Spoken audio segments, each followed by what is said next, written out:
আসসালামু আলাইকুম। আজকে বাসায় চিকেন প্যাটিস তৈরি করেছিলাম। তো আমি যেভাবে তৈরি করেছি সেটা একটু শেয়ার করছি আপনাদের সাথে। এখানে ময়দা নিয়েছি, স্বাদ অনুযায়ী লবণ, সয়াবিন তেল দিয়ে পানি দিয়ে একটি ডো তৈরি করেছি। এবার ঢেকে রেখে দিব এটা সাইডে। আর এখানে আমি তেল আর ময়দা দিয়ে একটি মিশ্রণ তৈরি করে নিয়েছি, দেখতেই পাচ্ছেন।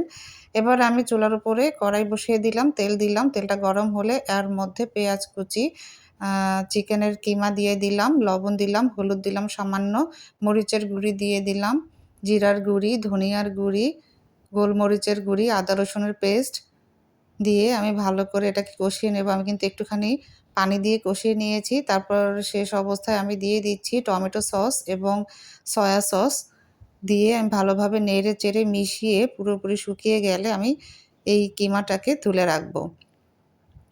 তো ডোর কাছে চলে এলাম। এই ডোটা কিন্তু এখন আরও সফট হয়েছে। আমি এটাকে ৫ টি ভাগে ভাগ করে নিয়েছি। এবার ৫ টি রুটি বানিয়ে নেব আমি মোটামুটি পাতলা করেই। তারপরে একটি রুটি বিছিয়ে এর উপরে আমি সেই তেল আর ময়দার মিশ্রণটাকে খুব ভালো করে ব্রাশ করে নেব। করে তারপর আমি এটার উপরে আরও একটি রুটি দিয়ে দিব।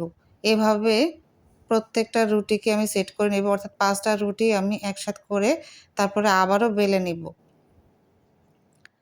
এবং এটা কিন্তু খুব বেশি পাতলাও হবে না, আবার খুব বেশি মোটাও হবে না। তো বেলে নেওয়ার পরে আমি এবার চারদিক থেকে চৌকোন করে এটাকে আবার কেটে নেব। তারপরে ৪ টি ভাগ করেছি মাঝখান থেকে, পুর দিয়ে দিলাম। দিয়ে আমি এবার এটাকে সিল করে দিব দুপাশ থেকে। আমি কিন্তু দুপাশে পানি দিয়েছি, পানি দিয়ে তারপরে সিল করেছি, দেখতেই পাচ্ছেন।